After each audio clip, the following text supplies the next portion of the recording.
इस वीडियो में हम एटॉमिक स्पेक्ट्रा का कंप्लीट चैप्टर कवर करेंगे कीप्स एमडीकेट के प्रैक्टिस बुक में से। तो स्टार्ट करते हैं क्वेश्चन नंबर 1 से। When hydrogen atom is in its first excited level, जब hydrogen atom first excited level में होती है, तो what is the relation of radius and Bohr radius. Radius और बोहर रेडियस का रिलेशन क्या होगा। फर्स्ट एक्साइटेड लेवल का मतलब है कि n की वैल्यू यहाँ पर 2 होगी, ठीक है, क्योंकि n इज इक्वल टू 1 ये ग्राउंड स्टेट को रिप्रेजेंट करती है। बोहर रेडियस को हम आर नॉट से रिप्रेजेंट करते हैं और उसकी वैल्यू होती है 0.529 एंगस्ट्रॉम, ठीक है, ये बोहर रेडियस की वैल्यू होती है। तो अगर हमने आर एन को फाइंड करना है किसी भी n क्वांटम नंबर के लिए या किसी भी nth स्टेट के लिए हमने रेडियस को फाइंड करना है, तो वो इक्वल होती है n square times are naught. Bohr radius को n स्क्वायर के साथ मल्टीप्लाई करना है। अब यहाँ पर n की वैल्यू क्या है, 2 है, तो यहाँ पर n की जगह 2 पुट करें, ये 2 का स्क्वायर हो जाएगा, 2 स्क्वायर इंटू आर नॉट, और आर नॉट क्या है, ये बोहर रेडियस है। 2 का square is equal to 4 R naught, तो R 2 is equal to 4 times are naught, मतलब n is equal to 2 first excited level के लिए जो रेडियस होगा वो बोहर रेडियस का 4 टाइम्स होगा। तो इस तरह से आप बाकी स्टेट्स के लिए भी रेडियस को फाइंड कर सकते हैं। Question number 2, what is the energy required to ionise in hydrogen atom from the third excited state if ground state ionization energy of hydrogen atom is 13.6 electron volt. अगर ground state energy वो 13.6 electron volt है, तो third excited state से किसी भी electron को hydrogen atom में ionise करने के लिए कितनी एनर्जी रिक्वायर्ड होगी। इन अदर वर्ड्स आप कह सकते हैं कि ग्राउंड स्टेट एनर्जी गिवन है और थर्ड एक्साइटेड स्टेट की एनर्जी को हमने फाइंड करना है। तो कैसे फाइंड करेंगे, let's do it. Ground state energy को हम बोहर एनर्जी भी कहते हैं या fundamental energy for hydrogen atom, या बेसिक जो यूनिट है हाइड्रोजन एटम के लिए, या इसको हम ई नॉट से रिप्रेजेंट करते हैं, और ये वैल्यू आपको याद भी रखनी है 13.6 इलेक्ट्रॉन वोल्ट, ठीक है, या E1 ये ई नॉट है, ठीक है। अगर n इज इक्वल टू 3 है, थर्ड एक्साइटेड स्टेट है, तो n की वैल्यू 4 होगी। ये आपको पता होनी चाहिए कि एक्साइटेड स्टेट 2 से स्टार्ट होती है। अब हमने n इज इक्वल टू 4 के लिए एनर्जी को फाइंड करनी है, E4, तो E4 is equal to E naught divided by n का स्क्वायर होता है ना, तो 4 का स्क्वायर होगा। ई नॉट की वैल्यू क्या है, 13.6 इलेक्ट्रॉन वोल्ट है, और 4 का स्क्वायर इज इक्वल टू 16 है। अब ये डिवीजन आप लोग कैसे करेंगे, ये तो बहुत मुश्किल डिवीजन है। 13.6 को 16 पर कैसे डिवाइड करोगे। एक तो अगर आप कैलकुलेशन करोगे तो बहुत ज़्यादा टाइम लेगा और कैलकुलेटर अलाउड नहीं होता एग्ज़ाम में। तो इसके लिए मैथमेटिक्स का एक सिंपल सा ट्रिक होता है, एक शॉर्टकट होता है जो आपको याद रखना है। बिल्कुल बेसिक मैथमेटिक्स है कि जब भी कोई इक्वल वैल्यू, मतलब ऊपर जो वैल्यू डिवाइड हो रहा हो नीचे के वैल्यू पर, ये दोनों अगर इक्वल हो, अगर दोनों एल एल है, या मतलब दोनों 1 1 है, दोनों 2 2 है, तो आंसर हमेशा 1 आता है। ये तो बहुत सिंपल है। लेकिन अगर ऊपर जो वैल्यू है नोमेरेटर वो स्मॉलर है और नीचे डिनोमिनेटर पे लार्जर वैल्यू है, जिस तरह हमारे इस केस में है, ऊपर वैल्यू स्मॉलर है 13.6 और नीचे 16 है, तो ये आंसर हमेशा लेस देन 1 होगा, ये ग्रेटर देन 1 नहीं हो सकता। इसी तरह अगर ऊपर लार्जर वैल्यू है और नीचे स्मॉलर वैल्यू है, तो ये हमेशा ग्रेटर देन 1 होगा। ये इक्वल टू 1 भी नहीं हो सकता, लेस देन 1 भी नहीं हो सकता, हमेशा ग्रेटर देन 1 होगा। तो अब कैलकुलेशन की जरूरत नहीं है, कोई टेंशन की जरूरत नहीं है। ऊपर वैल्यू स्मॉलर है, नीचे ग्रेटर है, तो इसका आंसर हमेशा लेस देन 1 होगा। अब गिवन ऑप्शंस देके वहां पर जो भी लेस देन 1 की वैल्यू है वो हमारा करेक्ट आंसर होगा। तो ऑप्शन में से देखे, A option 0.85 electron volt, B C D सारे ऑप्शन 1 से ग्रेटर है, तो ए ही हमारा करेक्ट आंसर है क्योंकि ये लेस देन 1 है। क्वेश्चन 3 है, 1 over lambda is equal to r into 1 by p square minus 1 by n square. In this relation p is equal to 1 2 3 and n will be। ये जो फार्मूला गिवन है इसको मैं नेक्स्ट स्लाइड पर लिख लेता हूँ। ये रेडबर्ग फार्मूला है, और रेडबर्ग फार्मूला किस चीज के लिए यूज होता है। रेडबर्ग फार्मूला जो एनर्जी एमिट होती है जब भी किसी कोई इलेक्ट्रॉन एक एनर्जी लेवल से दूसरे एनर्जी लेवल में ट्रांजिशन करता है, यहाँ से इधर इस तरफ आता है तो ये एनर्जी को रेडिएट करती है, एक एनर्जी फोटॉन रेडिएट करता है। अब इस एनर्जी फोटॉन का वेवलेंथ क्या होगा, फ्रीक्वेंसी क्या होगी, एनर्जी क्या होगी। ठीक है, एनर्जी तो हमें पता है कि इसकी जो एनर्जी होगी वो इक्वल होगी E2 यानी E1 या माइनस E0 या E2 माइनस E1 या जो भी ट्रांजिशन है हायर लेवल से लोअर लेवल इसके डिफरेंस के इक्वल होगी। लेकिन इसका वेवलेंथ और फ्रीक्वेंसी क्या होगा, तो वो हम रेडबर्ग फार्मूले से फाइंड करते हैं। ये इसका फार्मूला है 1/λ is equal to Rydberg constant into 1/p² minus 1/n²। अब हो सकता है यहाँ पर p और n की जगह m और n हो आपके टेक्स्ट बुक में, लेकिन बस सिंपल इसके लिए ये चीज याद रखें कि जो p है, ये जो p है तो ये रिप्रेजेंट करता है लोअर लेवल को।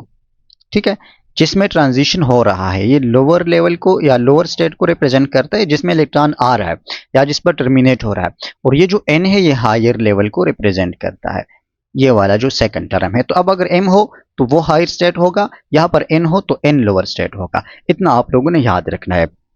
अब क्वेश्चन में गिवन है कि p जो है अगर ये 1 से स्टार्ट हो रहा है, 1 2 3 4 इस तरह अगर इसकी वैल्यूज है तो इन की वैल्यूज क्या होगी। रिमेंबर, इन से ट्रांजिशन होगी p में, तो इन की वैल्यू हमेशा p की वैल्यू से ग्रेटर होगी। तो इन की वैल्यूज इक्वल होंगे p+1 फिर p+2 फिर p+3 इस तरह होगी। ठीक है, n की वैल्यू p के इक्वल भी नहीं हो सकती क्योंकि एक स्टेट से सेम स्टेट में तो ट्रांजिशन नहीं हो सकती, या अगर हो भी जाए तो वहां पर एनर्जी रेडिएट नहीं होगी, एनर्जी डिफरेंस नहीं है। और लोअर से हायर होगा तो उस केस में एनर्जी एब्जॉर्ब होती है, एमिट नहीं होती। तो n की वैल्यू हमेशा p से ग्रेटर होगी। गिवन ऑप्शन में से देखते हैं, बी ऑप्शन देके p+1 p+2 p+3 इस तरह इसकी वैल्यूज होगी n के लिए। नेक्स्ट क्वेश्चन है कि Lyman series of hydrogen atom lie in dash region of electromagnetic spectrum. Lyman series ultraviolet region में लाई करते हैं। देखिए 5 सीरीज है, इसको याद करने का सिंपल तरीका मैं बताता हूँ कि कैसे आप लोगों ने याद रखने हैं। इस तरह क्वेश्चंस पूछे जाते हैं। 5 सीरीज है। ठीक है, सबसे पहला जो है आप इसको ऑर्डर में याद रखें, लेमन है, फिर उसके बाद क्या है, बाल्मर है, फिर उसके बाद क्या है, पास्चन है। ठीक है, पास्चन के बाद क्या है, ब्रैकेट है। सॉरी फॉर माय राइटिंग, ये टूल्स मैंने अभी ली है डिजिटल बोर्ड, तो अभी थोड़ा सा हाथ इस पर सही काम नहीं कर रहा। उसके बाद लास्ट पे क्या है, वो पीपन है। और एक तो 14 अगस्त वालों ने भी पता नहीं क्या मचा रखा है बैकग्राउंड में, अगर शोर आ रहा है तो I am sorry for that, लोग शोर मचा रहे हैं 14 अगस्त के लिए।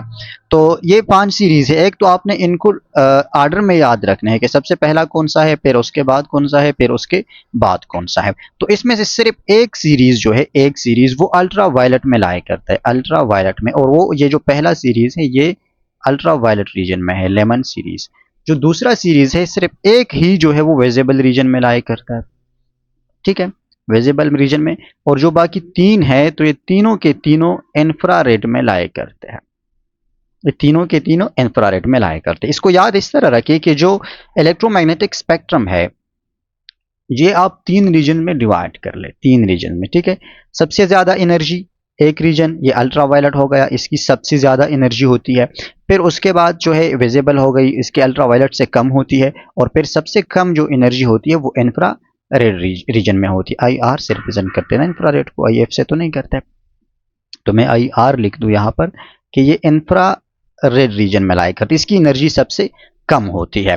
अब लेमन सीरीज के लिए जो इलेक्ट्रॉन टर्मिनेट होता है, इलेक्ट्रॉन की जो ट्रांजिशन होती है वो पी की वैल्यू उसके लिए क्या होती है, 1 होती है। तो इसमें सबसे ज्यादा डिफरेंस हो सकती है। अगर इलेक्ट्रॉन इन्फिनिटी से आ रहा है 1 में तो ये सबसे ज्यादा डिफरेंस है। सबसे ज्यादा डिफरेंस का मतलब है कि इसकी एनर्जी सबसे ज्यादा होगी और ये अल्ट्रा वायलेट रीजन में लाया करेगा। दूसरा बाल्मर सीरीज के लिए पी की वैल्यू क्या है, वो 2 है। इलेक्ट्रॉन सेकंड ऑर्बिट में आएगा, सेकंड एक्साइटेड स्टेट में आएगा, फ्रॉम इन्फिनिटी, ज्यादा से ज्यादा इन्फिनिटी से आ सकता है। अब इसकी जो डिफरेंस है वो तो ज्यादा है लेकिन लेमन से कम है, तो ये जो है दूसरे लेवल में विजिबल में लाया करता है। और जो बाकी 3 है उसके लिए, एक के लिए पी की वैल्यू 3 है, पास्चन के लिए, ब्रैकेट के लिए 4 है और पीपन के लिए 5 है। तो इसी तरह से ये तीनों जो है वो इंफ्रारेड रीजन में लाया करते हैं। इस तरीके से आपने 500 के लिए याद रखना है कि कौन सा सीरीज किस रीजन में लाया करते हैं। कभी कभार आपको एनर्जी की बजाय या सीरीज की बजाय पूछा जाएगा कि इसकी जो वेवलेंथ है लेमन सीरीज की, लैम्डा है, वो कौन से रीजन में लाया करते हैं, या इसकी जो फ्रीक्वेंसी है वो कौन सी रीजन में लाया करते हैं, पास्चन के लिए या ब्रैकेट के लिए। इस तरह लेमडा और एफ की टर्म्स में अगर पूछा जाए तब भी यही रीजन ही है, रीजन चेंज नहीं होती लेमडा और एफ से, ठीक है। तो ये हो गया हमारा क्वेश्चन कौन सा, अल्ट्रावायलेट। क्वेश्चन 5 है, द बाल्मर सीरीज पर hydrogen atom corresponds to electronic transition that terminate in the state of quantum number n is equal to 2। Balmer series वो होता है जिसमें इलेक्ट्रॉन किसी भी हायर स्टेट से जंप करके n is equal to 2 state में आ जाए, ठीक है, इससे नीचे नहीं आ सकता, n इज इक्वल टू 2 में आएगा, किसी भी अपर से अप टू इन्फिनिटी 3 4 5 6 इन्फिनिटी तक जा सकता है। तो लॉन्गेस्ट वेवलेंथ क्या होगी, अब ये जो 2 की वैल्यू है ना, हमने जो फार्मूला लिखा रेडबर्ग का फार्मूला, ये p इज इक्वल टू 2 है, वहां पर हमने लोअर स्टेट के लिए p से रिप्रेजेंट किया था, तो p इज इक्वल टू 2 है, n की वैल्यू इनफाइनाइट तक जा सकती है। तो लॉन्गेस्ट वेवलेंथ हमने फाइंड करनी है।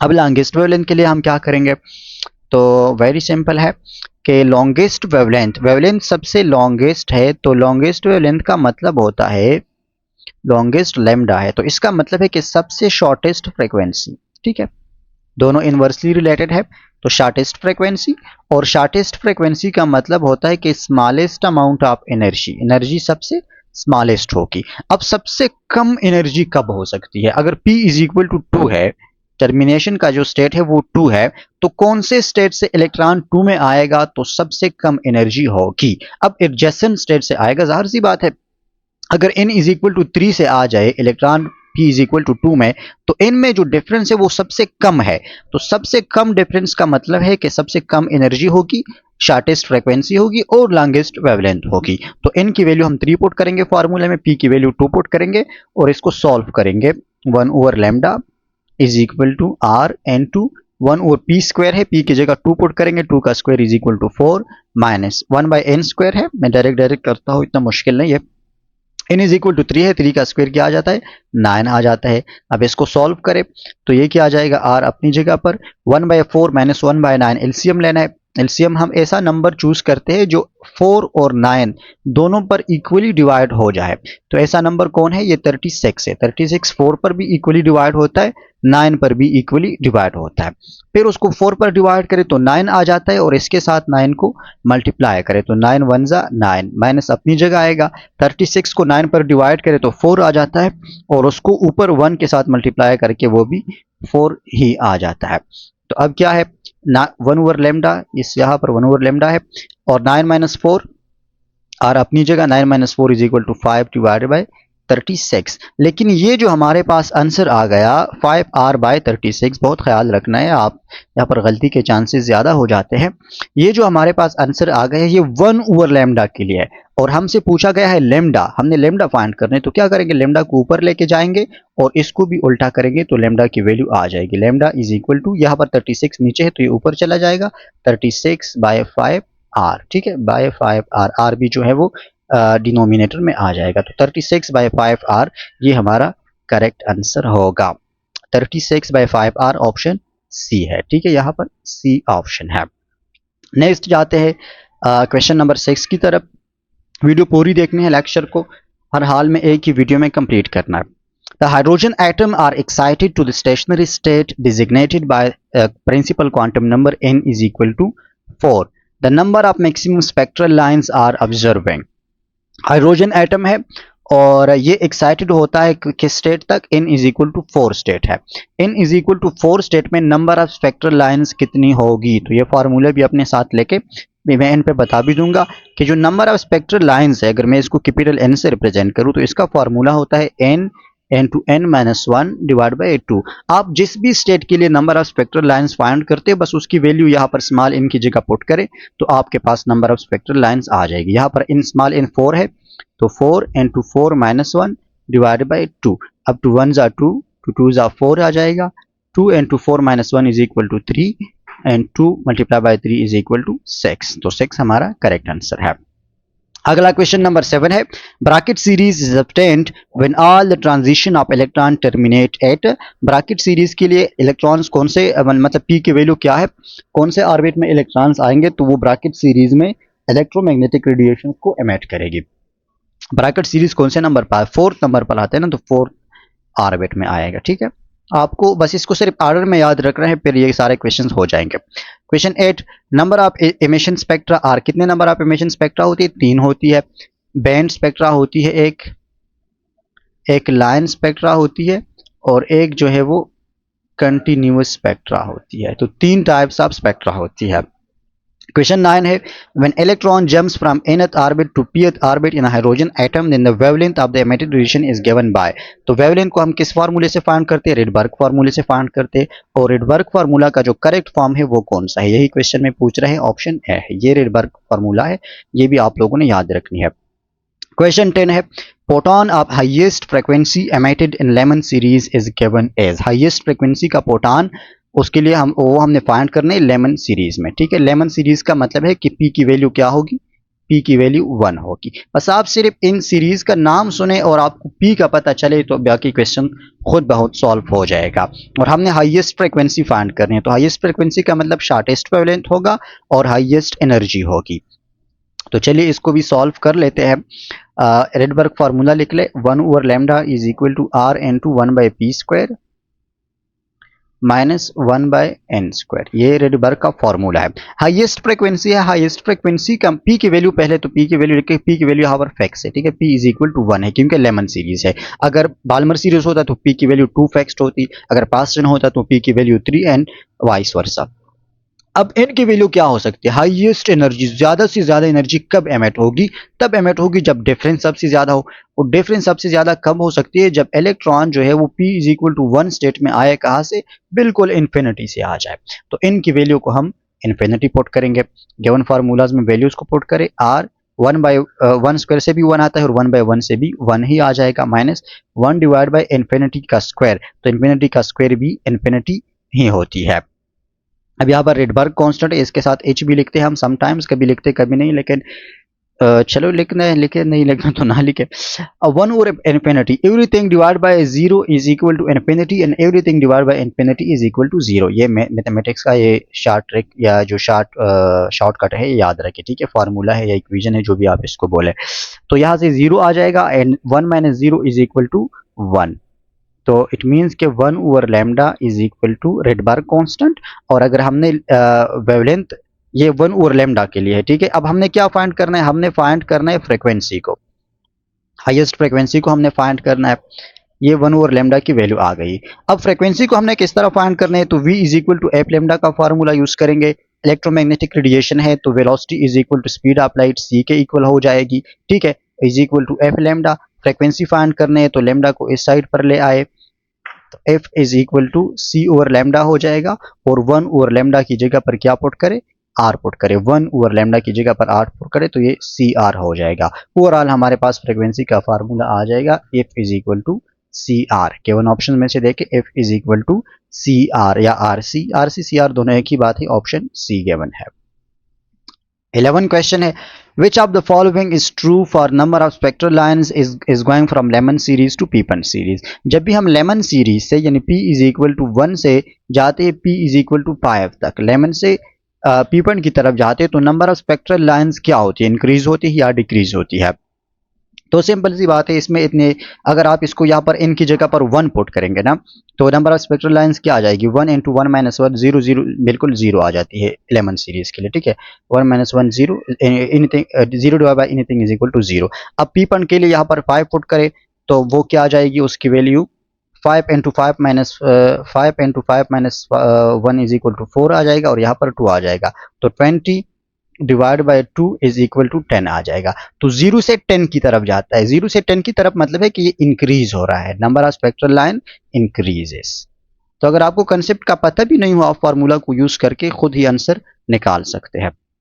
Question 12, number of spectral lines in hydrogen atom is. Hydrogen atom में कितने, पूरे हाइड्रोजन एटम में कितने स्पेक्ट्रल लाइंस है? तो ये इनफाइनाइट होता है। किसी भी एटम में स्पेक्ट्रल लाइंस का मतलब है कि कितने नंबर ऑफ स्टेट्स पॉसिबल है, तो infinite number of states possible होते हैं। क्वेश्चन 13 है, figure shows the energy levels P, Q, R, S and G। इसको मैं थोड़ा बड़ा बड़ा लगा दूं, ये एनर्जी लेवल्स है, एक ये है, एक ये है, कितने? 3 4 5 है, 5 एनर्जी लेवल्स है। ये बहुत ही इंपॉर्टेंट क्वेश्चन है और इनको नाम दिया गया है कि P, Q, R, S।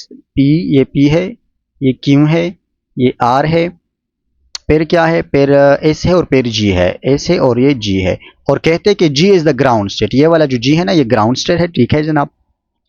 A red line is the in the emission spectrum of the atom can be obtained by the energy level change from Q to S। अगर इलेक्ट्रॉन Q से S में आ रहा है, Q से S में आ रहा है, ये Q है, तो यहाँ से इलेक्ट्रॉन जंप कर रहा है S में, तो कहते हैं कि यहाँ पर रेड लाइन ऑब्जर्व होती है। रेड लाइन मैंने तो ब्लू ड्रा की, चलो मैं इसको रेड कर देता हूँ ताकि आसानी से समझ में आ जाए। यहाँ पर रेड लाइन होती है, ठीक है, ये रेड लाइन हमें मिलती है अगर Q से इसमें इलेक्ट्रॉन ट्रांजिट करता है। फिर कहते हैं कि अब blue line can be obtain by following energy change. अब ब्लू लाइन हमें कब मिलेगा, अगर Q से इसमें ट्रांजिशन हो जाती है तो एस रेड लाइन मिलती है, तो ब्लू लाइन कब मिलेगा। देखें सबसे पहले तो ब्लू और रेड का किस्सा समझे कि ब्लू और रेड का मतलब क्या होता है। रेड का मतलब होता है लोअर एनर्जी या कम एनर्जी, ठीक है, कम एनर्जी का मतलब कम फ्रीक्वेंसी, और कम फ्रीक्वेंसी का मतलब ज्यादा वेवलेंथ। और जो ब्लू है तो ब्लू लाइन का मतलब होता है मैक्सिमम एनर्जी, ये मैं इसको आसानी से लिख दूं, और मैक्सिमम एनर्जी का मतलब हाईएस्ट फ्रीक्वेंसी, और हाईएस्ट फ्रीक्वेंसी का मतलब लोएस्ट वेवलेंथ, ठीक है। तो मतलब Q और S से ज्यादा एनर्जी, ब्लू लाइन के लिए ज्यादा एनर्जी एमिट होनी चाहिए, तो Q और S में जितनी एनर्जी एमिट होती है इससे ज्यादा एनर्जी कौन से ट्रांजिशन में एमिट होगी, इलेक्ट्रॉन कहां से कहां आ जाए कि उसमें ज्यादा एनर्जी एमिट हो। तो जाहिर सी बात है यहाँ पर दो लेवल्स क्रॉस करता है, Q से S में आता है तो बीच में R को भी क्रॉस करते हैं, फिर S में आता है। तो ऐसा ट्रांजिशन जिसमें दो की बजाय तीन लेवल्स हो या चार लेवल उसने क्रॉस की हो तो उसमें ज्यादा एनर्जी एमिट होगी, और वहां पर जो लाइन होगा वो ब्लू होगा। अब गिवन ऑप्शन में से देखते हैं, R से S में आता है, R से S में तो एक ही लाइन है तो ये इससे कम होगी। बी ऑप्शन दे कि Q से R, Q से R में आएंगे तो ये भी एक ही है तो ये भी कम होगा। ऑप्शन सी दे कि R से G, R से अगर G में आ रहा है, ये दो लाइंस है, ठीक है, दो लाइंस है, और P टू Q तो ये भी एक लाइन है। तो ऑप्शन सी को देखे, R से अगर G में आ रहा है तो सबसे ज्यादा एनर्जी किस लेवल की होती है, ग्राउंड स्टेट की लेवल की होती है। ये इस और Q का जो डिफरेंस है ये इन सबसे ज्यादा है, तो ये डिफरेंस सबसे ज्यादा है, और एक ये लाइन भी हो गई, तो R से G वाला जो एनर्जी डिफरेंस है वो सबसे मैक्सिमम है, और इसके लिए जो है वो ब्लू लाइन एमिट होगी। तो ऑप्शन सी हमारा करेक्ट आंसर होगा। जो फर्स्ट डिफरेंस होता है R और G में ये सबसे ज्यादा होता है, फिर उसके बाद जैसे जैसे आप दूर चले जाते हैं ग्राउंड लेवल से तो एनर्जी डिफरेंस कम होती जाती है। क्वेश्चन 14 है maximum wavelength of Lyman series. Lemon series के लिए मैक्सिमम वेवलेंथ आई थिंक हमने अभी फाइंड कर दी कि मैक्सिमम वेवलेंथ कितनी होती है, लेकिन चलो एक बार फिर कर लेते हैं लेमन सीरीज के लिए मैक्सिमम वेवलेंथ। तो वेवलेंथ का फॉर्मूला क्या है, 1/λ is equal to R into 1/p²। ये फार्मूला रट्टा लगाए भाई, ये बहुत ही इंपॉर्टेंट है, ये इससे बहुत सारे क्वेश्चंस आपके होंगे। 1/p² माइनस 1/n², ठीक है। लेमन सीरीज है तो P की वैल्यू क्या होगी, 1 होगी, और हमने लॉन्गेस्ट वेवलेंथ पूछा है ना क्वेश्चन में, लेट्स कंफर्म लॉन्गेस्ट पूछा है या शॉर्टेस्ट, मैक्सिमम वेवलेंथ पूछा है, ठीक है जनाब, मैक्सिमम पूछा है। तो मैक्सिमम वेवलेंथ के लिए फ्रीक्वेंसी क्या होगी, मिनिमम होगी, और जो ट्रांजिशन होगी वो n इज इक्वल टू 2 से होगी। मैक्सिमम वेवलेंथ के लिए सबसे कम एनर्जी कब एमिट होती है, जब 2 से 1 में आ जाए। अगर 3 में आ जाएगा तो डिफरेंस ज्यादा हो जाएगा, ज्यादा एनर्जी एमिट होगी। तो n की जगह 2 पुट करें, p की जगह पर 1 पुट करें और इसको सॉल्व करें। p की जगह अगर आप 1 पुट करें तो 1 ही आ जाएगा, n की जगह 2 पुट करें तो 1/4 आ जाएगा, 2 का स्क्वायर 4 होता है। अब 1 माइनस 1/4 किस चीज के इक्वल होता है, 3/4 के इक्वल होता है।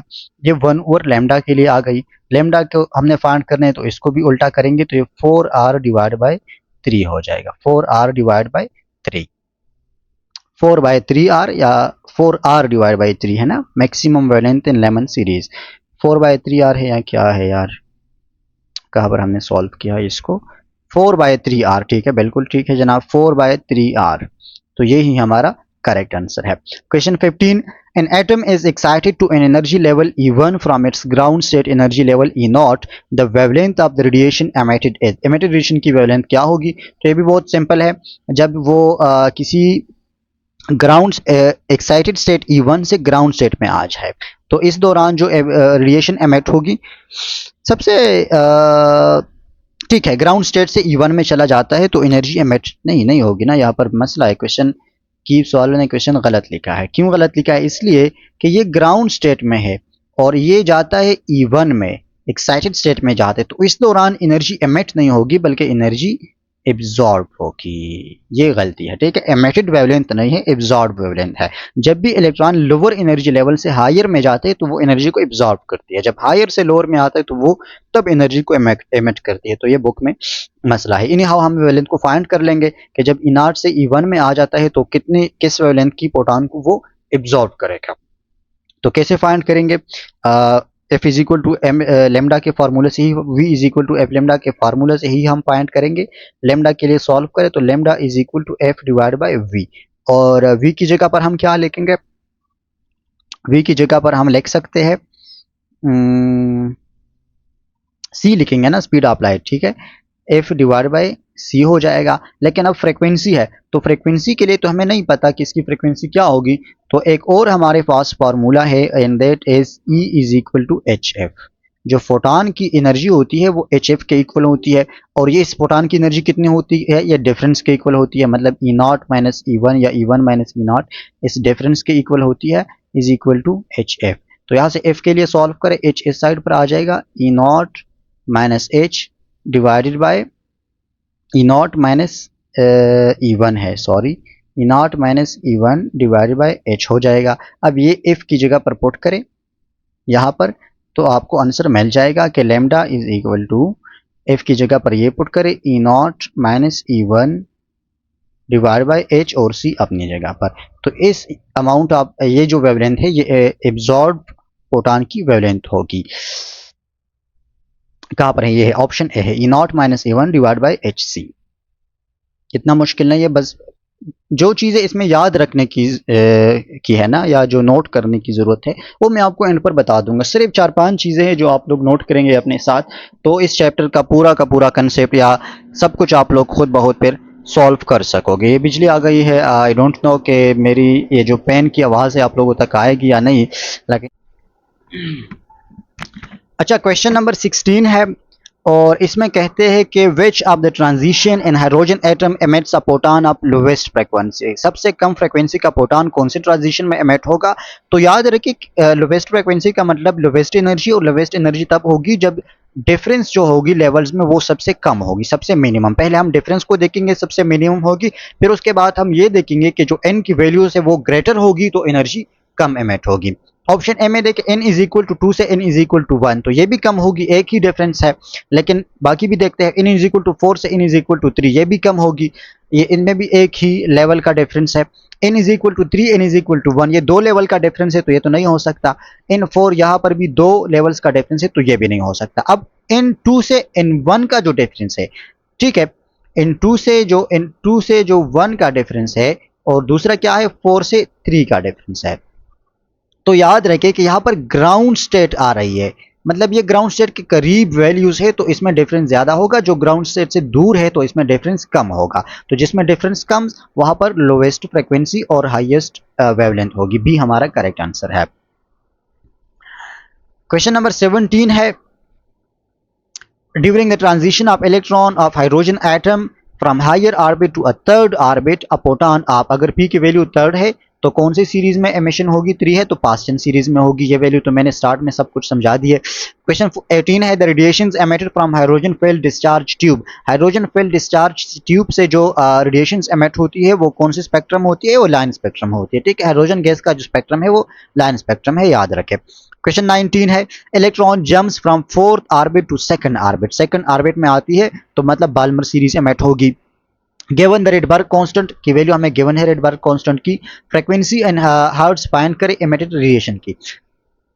हमें रेडबर्ग कांस्टेंट की वैल्यू गिवन है, पी की वैल्यू भी गिवन है कि 2 है, एन की वैल्यू 4 है, और हमें क्या चीज फाइंड करनी है? फ्रीक्वेंसी फाइंड करनी है। तो मैं सिर्फ फार्मूला लिख लेता हूँ, फिर कैलकुलेशंस आप लोग खुद करेंगे, इतना मुश्किल नहीं है। 1 ओवर लैम्डा किस चीज के इक्वल होती है? Rydberg constant 1 by P square. P की वैल्यू क्या है? वहां पर 2 है तो 2 का स्क्वायर 4 आ जाएगा, और एन की वैल्यू 4 है तो 4 का स्क्वायर 16 आ जाएगा। अब यहाँ पर 1 over lambda is equal to R की वैल्यू क्या है? 10 टू द पावर माइनस 5 पर सेंटीमीटर है मेरे ख्याल में, या 5 है, या जो भी है, मतलब चलो बस 5 -5 के लिए सॉल्व करो, इतना मुश्किल नहीं है। यहाँ पर एलसीएम ले ले, अगेन 16 आ जाएगा, 16 को 4 पर डिवाइड करके 4 एंड 4 1 जा 4 माइनस 1 आ जाएगा, तो 4 - 1 is equal to 3, 10 to the power -5, यहाँ पर 3/16 हो जाएगा। ये जो भी हो आप इसको सॉल्व करें, यहाँ पर कोई वैल्यू आ जाएगी वेवलेंथ के लिए। फिर हमने फ्रीक्वेंसी फाइंड करनी है, तो simply v is equal to F lambda का फार्मूला यूज करें। फ्रीक्वेंसी के लिए सॉल्व करेंगे तो f is equal to v by lambda होगा, और v की वैल्यू आप c के इक्वल ले ले, स्पीड ऑफ लाइट, लेमडा की वैल्यू यहाँ से आई है, c की वैल्यू जो है वो 3 multiply by 10 to the power 8 metre पर सेकंड ले ले, और यहाँ से वेवलेंथ की वैल्यू पुट करके आपके पास फ्रीक्वेंसी के लिए आंसर आ जाएगा। तो कैलकुलेशंस पर टाइम ज़ाया करने की बजाय ये मैंने तरीका बता दिया, आप खुद इसको सॉल्व कर दें। Question 20. If an electron jumps from first orbital to third orbital, then it will. अगर first से third में jump करता है, मतलब lower से first से third में jump करता है, lower से higher में जाता है, तो ये energy को absorb करेगी, ठीक है। Question 21. The ratio of frequencies of long wavelength laments in Lemon and Balmer series of hydrogen spectrum is. Lyman series का लॉन्गेस्ट वेवलेंथ और बाल्मर सीरीज का लॉन्गेस्ट वेवलेंथ फाइंड करना है और उसका रेशो निकालना है। तो ये रेशो कैसे फाइंड करेंगे? बहुत सिंपल है। लेमन के लिए लॉन्गेस्ट वेवलेंथ फाइंड करें। लेमन के लिए पी की वैल्यू 1 होती है, बाल्मर के लिए पी की वैल्यू 2 होती है। तो पहले इसके लिए लॉन्गेस्ट वेवलेंथ फाइंड करें, फिर उसके लिए लॉन्गेस्ट वेवलेंथ फाइंड करें। लॉन्गेस्ट वेवलेंथ को फाइंड करने का तरीका पहले भी समझाया इसी लेक्चर में, फिर बता देता हूँ कि लॉन्गेस्ट वेवलेंथ का मतलब होता है शॉर्टेस्ट फ्रीक्वेंसी, और शॉर्टेस्ट फ्रीक्वेंसी का मतलब होता है स्मॉलेस्ट एनर्जी, जिसका मतलब है कि अगर P की वैल्यू 2 है तो लॉन्गेस्ट वेवलेंथ और शॉर्टेस्ट फ्रीक्वेंसी तब होगी जब n की वैल्यू 3 होगी। सिर्फ एक लेवल का डिफरेंस होगा। तो इसके लिए n की वैल्यू 2 ले लेंगे, n इज इक्वल टू 2 ले लेंगे, और इसके लिए n इज इक्वल टू 3 ले लेंगे, तो दोनों को लॉन्गेस्ट वेवलेंथ फाइंड हो जाएगा। अब पहले लेमन के लिए करते हैं, 1 over lambda is equal to r n2 1 by P square है, 1 का p की वैल्यू 1 है तो ये 1 ही आ जाएगा, माइनस n स्क्वायर है, 1 डिवाइड बाई 2 का स्क्वायर 4 आ जाएगा। अब यहाँ पर r आ जाएगा 1 इंटू 3 बाई 4 आ जाएगा, 1 minus 1 by 4, and this is equal to 3r divided by 4। ये 1 बाई r है, 1 बाई लेमडा है, तो लेमडा के लिए इसको उल्टा करेंगे, 4r डिवाइडेड बाई 3। ये किस चीज़ के लिए आ गई? ये लेमन सीरीज के लिए आ गई, ठीक है। लेमन सीरीज के लिए ये वैल्यू आ गई 4r डिवाइड बाई 3। अब बाल्मर के लिए इसी फॉर्मूला को सॉल्व करें, तो बाल्मर के लिए 1 ओवर लेमडा इक्वल हो जाएगी r 1 बाई पी स्क्वायर। यहाँ पर p की वैल्यू क्या है? 2 है, तो 1 by P square minus, sorry let me drink some water, 1 by 4 हो जाएगा, minus 1 by n square, n की वैल्यू 3 है तो 3 का स्क्वायर 9 आ जाएगा। अब इसको सॉल्व करें, r आ जाएगा यहाँ पर 4 और 9 का अगेन एलसीएम ले ले, ये 36 हो जाएगा, 36 को 4 पर डिवाइड करें, ये 9 हो जाएगा, 9 माइनस अगेन यहाँ पर आ जाएगा 4, तो r आ जाएगा, और यहाँ पर 9 minus 4 is equal to 5 by 36। ये 1 ओवर लेमडा है, तो लेमडा के लिए इसको उल्टा करेंगे तो ये आ जाएगा 36 डिवाइड बाई 5r हो जाए, क्योंकि r भी नीचे आ जाएगा। अब एक की वैल्यू हमारे पास आ गई 4r बाय 3, दूसरे की वैल्यूज आ गई 36 बाय 5r। हमने क्या फाइंड करना है? हमने रेशो को फाइंड करना है। तो रेशो के लिए हम क्या करते हैं? डिवाइड करते हैं, इसको इस पर डिवाइड करेंगे, लेमन वाले को बाल्मर पर डिवाइड करेंगे, तो 4r बाय 3 को हम डिवाइड करेंगे 36 डिवाइड बाय 36 बाय 5r के साथ। यहाँ पर ये r भी नीचे आ जाएगा, ठीक है, 4 बाय 3r है, r भी उल्टा होगा, तो ये 4r नहीं है बल्कि ये 4 बाय 3r है, 36 बाय 5r हो जाएगा। अब डिवीजन का तरीका ये है कि इसको मल्टीप्लिकेशन में कन्वर्ट करें, 4 बाय 3r डिवीजन की जगह मल्टीप्लिकेशन लेके इसको उल्टा कर दे, तो ये हो जाएगा 5r डिवाइड बाई 36, r के साथ कैंसिल, 4 1 ज़ा 4 और 36 4 9 ज़ा 36, तो ऊपर को मल्टीप्लाई करके 5 आ जाएगा और नीचे 3 9 ज़ा 27, तो 5 बाई 27 या 5 रेशो 27, ये इसकी रेशो आ गई, 5 ratio 27, option B. Next question है हमारा question number 22। The electron in hydrogen atom makes a transition from n is equal to 2 energy state to ground state n is equal to 1। The wavelength of emitted photon, वही formula आप use करें, n की value 2 है, ठीक है, n की value 2 put करें, p की वैल्यू 1 पुट करें, और फिर उसके बाद वेवलेंथ को फाइंड कर लिए। आई होप आप लोग कर सकोगे। अभी भी हमने शायद यही कर लिया ना लेमन सीरीज के, बिल्कुल अभी हमने यही करे, जो 4 बाई 3r वाला आंसर था तो वही आंसर होगा, जरूरत नहीं है दोबारा। क्वेश्चन 23 है शॉर्टेस्ट वेवलेंथ फोटॉन इन बाल्मर सीरीज। बाल्मर सीरीज में शॉर्टेस्ट वेवलेंथ फोटॉन की वैल्यू क्या होगी। शॉर्टेस्ट फोटॉन के लिए क्या करें, वही फार्मूला यूज करें जो मैंने अभी बता दिया, 1/λ is equal to R into 1/p² minus 1/n²। Shortest wavelength है तो हाईएस्ट फ्रीक्वेंसी, और हाईएस्ट फ्रीक्वेंसी कब होगी, जब n is equal to infinity होगी। तो n की जगह पर इन्फिनिटी पुट करें और इसी को सॉल्व करें तो आ जाएगी। चलो ये भी कर लेता हूँ यार, इतना मुश्किल नहीं, जल्दी जल्दी। r is equal to P की वैल्यू क्या होगी बाल्मर सीरीज के लिए, p की वैल्यू 2 होगी, और 2 का स्क्वायर क्या होगा 4 होगा, माइनस 1/इन्फिनिटी का स्क्वायर ये क्या आ जाएगा, इसकी वैल्यू तो 0 आ जाएगी, तो ज़रूरत ही नहीं है, 0 हो जाएगा, तो r/4 आ जाएगा। 1/λ की वैल्यू क्या होगी, 1/λ की वैल्यू r/4 होगी, और अगर आप लेमडा फाइंड करेंगे तो ये 4/r होगी। ठीक है, 4/r, option A. Question 24 to find the longest wavelength radiation in Balmer series. Balmer series वही यही वाला क्वेश्चन है, लेकिन अब हमने क्या फाइंड करें, लॉन्गेस्ट वेवलेंथ फाइंड करना है। तो इन की वैल्यू क्या पुट करेंगे, बहुत सिंपल क्वेश्चन यहाँ पर पूछा है। लॉन्गेस्ट वेवलेंथ के लिए शॉर्टेस्ट फ्रीक्वेंसी होगी, और इन की वैल्यू पी की वैल्यू क्या है 2 है, तो इन की वैल्यू क्या होगी 3 होगी। ठीक है, लॉन्गेस्ट के लिए सही बता दिया ना, यस बिल्कुल ठीक है। इसकी वैल्यू 2 पुट करेंगे, ठीक है 3 पुट करेंगे, sorry, option C. Question 25 photon of highest frequency will be absorbed when transition takes place from। सबसे ज्यादा फ्रीक्वेंसी का प्रोटॉन एब्जॉर्ब होगा या सबसे ज्यादा एनर्जी एब्जॉर्ब होगी जब कौन से ट्रांजिशन में, तो जिसमें डिफरेंस ज्यादा वही पर जो है ज्यादा एनर्जी रिक्वायर्ड होगी। यहाँ पर 1 to 5th है, यहाँ पर 5th to 1 है, 5th to 1 में तो नहीं हो सकता, यहाँ पर एनर्जी एमिट होगी, एब्जॉर्ब नहीं होगी, ये तो पहले से क्रॉस कर दे। यहाँ पर 3rd to 5th है, 2 लेवल्स का डिफरेंस है, यहाँ पर 1 लेवल का डिफरेंस है, और यहाँ पर 5 लेवल्स का डिफरेंस है, तो जिसमें ज्यादा डिफरेंस है उसमें ज्यादा एनर्जी रिक्वायर्ड होगी, option A. Question 26 Balmer series lies in that region of electromagnetic wave spectrum which is known as. Balmer series कौन से रीजन में होती है, पहले समझा दिया, विजिबल रीजन में होती है। ठीक है, अगला question relation for Paschen series is given as. पहले क्वेश्चन थोड़े मुश्किल थे, बहुत इजी इजी क्वेश्चंस आ गए। पास्टन सीरीज के लिए बाल्मर सॉरी रिडबर्ग का फॉर्मूला क्या होगा, तो पास्टन सीरीज क्या होता है, उसके लिए पी की वैल्यू हम 3 पुट करेंगे, तो यहाँ पर जहां पर भी पी की वैल्यू 3 है तो वो हमारा करेक्ट आंसर होगा ऑप्शन सी। ठीक है, पी की वैल्यू 3 होगी। 28 in Bohr model of hydrogen atom let potential energy Pe represent potential energy and Te represent total energy and going to a higher level। जब भी इलेक्ट्रॉन किसी lower level 1 से किसी higher level n में चल जाता है तो उसकी पोटेंशियल एनर्जी और टोटल एनर्जी को क्या होती है। देखिए, जब भी transition from lower to higher होता है तो इलेक्ट्रॉन क्या करता है, इलेक्ट्रॉन एनर्जी को एब्जॉर्ब करता है। अब ये एनर्जी एब्जॉर्ब की इसने, तो मतलब इसका पोटेंशियल एनर्जी भी इंक्रीज होगा और इसका टोटल एनर्जी भी इंक्रीज होगी, तो दोनों इंक्रीज होगी, option D. Question 29 the ratio of energies of the hydrogen atom in the first and second excited state is। First और सेकंड एक्साइटेड स्टेट में एनर्जी का हमने रेशो फाइंड करना है, तो चलिए इसको भी कर लेते हैं। फर्स्ट स्टेट में जो एनर्जी है वो तो हमें पता है कि फर्स्ट स्टेट में एनर्जी कितनी है, वो E0 होती है। अब सेकंड स्टेट में कितनी होती है, E2 कितनी होती है, E2 होती है E0 डिवाइड बाई n² होती है, तो n की जगह पर आप 2 को पुट करेंगे, E0 डिवाइड बाई 4 हो जाएगा, 2 का स्क्वायर क्या आ जाता है 4 आ जाता है ना। अब इसका हमने क्या फाइंड करना है, रेशो फाइंड करना है, तो रेशो ये 1/4 आ गया ना, बस सिंपली कोई ज़रूरत नहीं है, 1/4 ही होगी, बाकी कैलकुलेशन की ज़रूरत नहीं है। 1/4, आई होप इतनी मैथमेटिक्स तो आपको आती होगी, ऑप्शन ए। क्वेश्चन 30 है, मैं एक ही क्या कहते हैं उसको, एक ही दफ़ा में सारा लेक्चर रिकॉर्ड कर रहा हूँ, तो अगर इधर उधर हो जाती है बातें थोड़ी बहुत उसके लिए माजरत, लेकिन पूरा करेंगे हर हाल में इसी एक वीडियो में, मुश्किल होती है लेकिन इन्हें हाउ करेंगे। क्वेश्चन 30 है, in the nth orbit the energy of an electron is this. ठीक है, ये nth ऑर्बिट की एनर्जी है for hydrogen atom. The energy required to take the electron from first orbit to second orbit will B.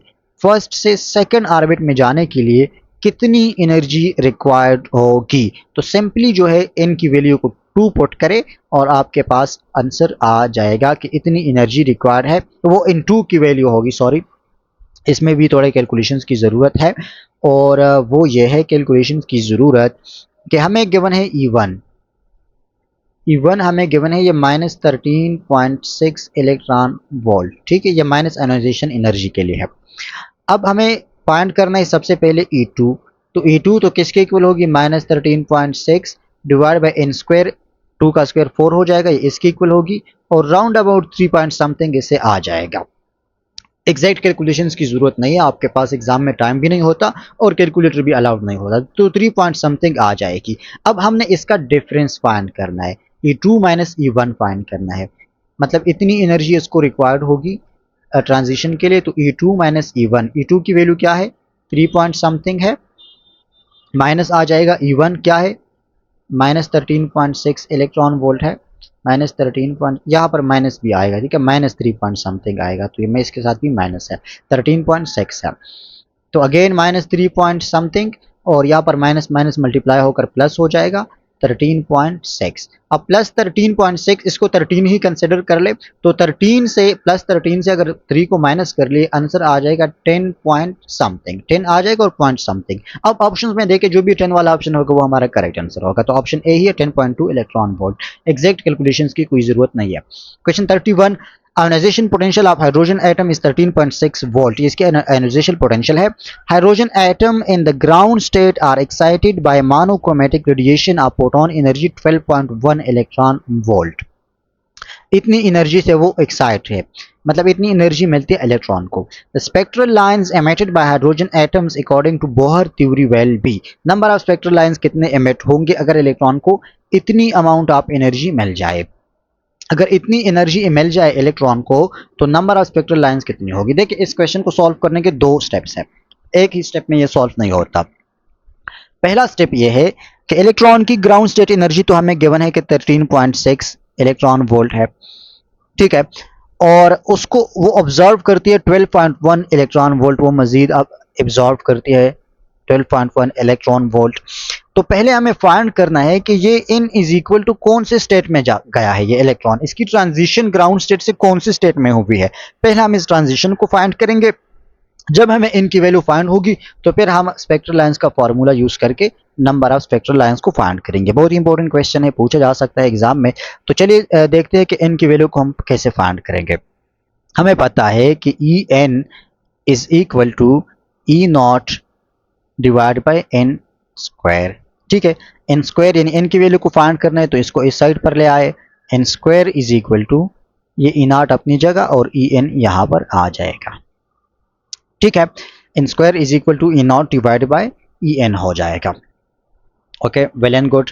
अब next क्या है, next ये है कि जो ई एन की एनर्जी है, इलेक्ट्रॉन जिस स्टेट में गया है उस स्टेट की जो एनर्जी है वो हमें गिवन है आई थिंक, या नहीं गिवन, पहले उसके पास 13.6 इलेक्ट्रॉन वोल्ट थी, अब उसने एक 12.1 को मजीद जो है वो उसने क्या कर दिया, एब्जॉर्ब कर दिया, तो टोटल एनर्जी इलेक्ट्रॉन के पास कितनी हो गई। तो इन दोनों को ऐड करेंगे हम, ई एन की एनर्जी के लिए हम इसको ऐड करेंगे, तो 13 और 12 को अगर आप ऐड कर ले यहाँ पर आ जाएगी 13.6, ठीक है, and if you add these two values, sorry if you divide this by 12 point something जो हमारे पास वैल्यू थी इलेक्ट्रॉन के लिए, तो you will get answer something around, calculator तो नहीं है but you will get answer about 9 something, ठीक है, इस तरह की कोई आंसर आपके पास आ जाएगा।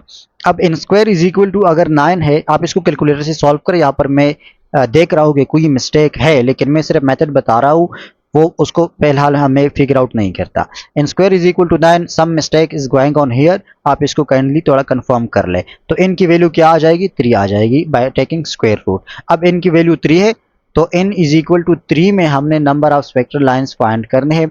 नंबर ऑफ स्पेक्ट्रल लाइंस का formula n into n minus 1 divide by 2 है, तो स्पेक्ट्रल लाइन n की वैल्यू 3 पुट करेंगे, n to 3 minus 1 divide by 2 हो जाएगा, ये 3 माइनस 1 इज इक्वल टू 2 और इसको मल्टीप्लाई करेंगे 3 के साथ तो 6 divide by 2 is equal to 3, ठीक है, तो 3 नंबर ऑफ स्पेक्ट्रल लाइंस होंगे इस क्वेश्चन में। आई होप मैंने ठीक किया है, 3 गिवन है ऑप्शन में से, यस बिल्कुल गिवन है ऑप्शन सी, ठीक है, ये हो गया हमारा कौन सा वाला, ठीक है, तो ये हमारा सारे क्वेश्चंस कंप्लीट हो गए इस चैप्टर के। अब पास्ट पेपर्स के कुछ क्वेश्चंस है उसको भी सॉल्व कर लेते हैं, ये बहुत इजी है। पहला जो पास्ट पेपर है वो एनएमडीकेट 2021 से है जो पीएमसी का एमडीकेट था। Which of the following series lies in ultraviolet, ultraviolet region में कौन सा सीरीज होता है, वो होता है 11 सीरीज। ऑप्शन में question 2, the line spectrum of hydrogen atom contains the spectral lines in the region, line spectrum जो है उसके स्पेक्ट्रल हाइड्रोजन एटम का जो जो स्पेक्ट्रम है उसमें स्पेक्ट्रल लाइंस कौन से रीजन में एग्जिस्ट करते हैं, अल्ट्रावायलेट, इंफ्रारेड और विजिबल, तो तीनों में होते हैं, ऑल ऑफ दीज। ठीक है, जो लेमन सीरीज है वो अल्ट्रावायलेट में है, जो बाल्मर है वो विजिबल में है और बाकी तीनों इंफ्रारेड में है। Question 34, the speed of electron in the first Bohr orbit में इलेक्ट्रॉन की स्पीड कितनी होती है। अब ये वैल्यू तो याद करना मुश्किल हो जाता है, लेकिन मैं आपको एक हिंट दे दूं, ऑप्शन में से देखें, इलेक्ट्रॉन है ना, एक बात तो कंफर्म है कि इसकी स्पीड बहुत बहुत ज्यादा होगी, ठीक है, क्योंकि उसकी मास बहुत कम है और एनर्जी इसके पास ज्यादा है, तो स्पीड उसकी ज्यादा होगी। तो गिवन ऑप्शन में से जहां पर 10 की पावर माइनस है उसको तो पहले से कैंसिल कर दे, ऑप्शन बी और डी देखे 10 टू पावर माइनस 6 है, 10 टू पावर माइनस 4 है, तो इन दोनों को तो पहले ही कैंसिल कर दे। अब इन दोनों का हो गया मुकाबला, तो स्पीड की वैल्यू 10 टू द पावर 6 है, ये ऑप्शन ए है। याद कैसे रखना है, ये माइक्रो का अपोजिट है, माइक्रोमीटर पर सेकंड का ये अपोजिट होगा। तो माइक्रो का अपोजिट क्या है, 10 टू द पावर 6 है, मेगा बोलते हैं इसको, क्या क्या बोलते हैं उससे आप इसको याद कर ले। Question 35, which one of the following series lies in ultraviolet region, पहले भी पूछा गया, तो लेमन सीरीज अल्ट्रा वायलेट में होती है। Question 36, which X-ray photon will have longest wavelength. अब ये जो है इस साल के जो एक्सरेज जो है वो हमारे सिलेबस में इंक्लूड नहीं है, तो इसको सिंपली इग्नोर कर दे। Question 37, the radiation emitted by warm blooded animals lies in the region, जो वार्म ब्लडेड एनिमल्स होते हैं वो कौन से रीजन में रेडिएशंस को एमिट करते हैं, इंफ्रारेड रीजन में एमिट करते हैं। ऑलमोस्ट सभी जो एनिमल्स है, इवन हम इंसान जो है हमारी बॉडी से भी रेडिएशंस एमिट होती है ड्यू टू टेम्परेचर, और वो लाई करते हैं in the infrared reason.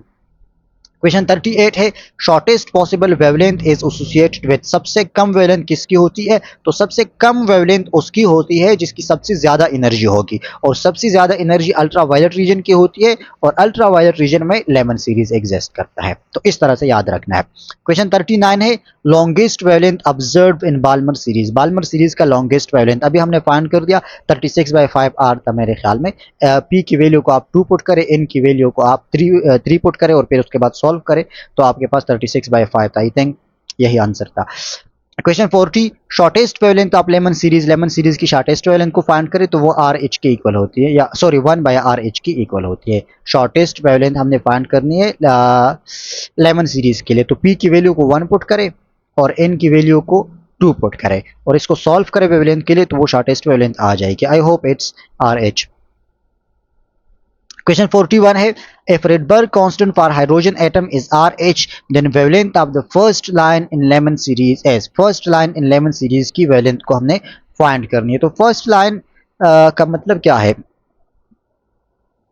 First line Rydberg constant अगर RH के इक्वल है तो लेमडा की वैल्यू हमने फाइंड करनी है लेमन सीरीज के फर्स्ट लाइन के लिए, मतलब P की वैल्यू को आप 1 पुट करें और N की वैल्यू को आप क्या पुट करें, इन्फिनिटी पुट करेंगे ना, इनकी वैल्यू, या इनकी वैल्यू को हम 2 पुट करेंगे, यस इनकी वैल्यू को आप 2 पुट करें और इसके बाद सॉल्व करें तो you will get the answer 4/3H। अभी रिसेंटली हमने सॉल्व कर लिया है 4/3, यस 4/3 है, 4/3R डी अभी हमने कैलकुलेट कर लिया है पिछले क्वेश्चन में। क्वेश्चन 42 है, kinetic energy of electron in the first Bohr radius of hydrogen atom is, इसकी वैल्यू क्या है, तो ये आप खुद ही कंफर्म कर ले, बल्कि मेरे ख्याल में 13.6 होती है ना इलेक्ट्रॉन वोल्ट, यही इसकी काइनेटिक एनर्जी है, जो ग्राउंड स्टेट की एनर्जी है वही इसकी काइनेटिक एनर्जी के इक्वल होती है, तो 13.6 इलेक्ट्रॉन वोल्ट। यहाँ से हमारे इस चैप्टर का किस्सा खत्म हो जाता है। अब मैं आपको बताता हूँ कि यहाँ इस पूरे चैप्टर से आपने कौन कौन से पॉइंट्स नोट करने हैं, ठीक है,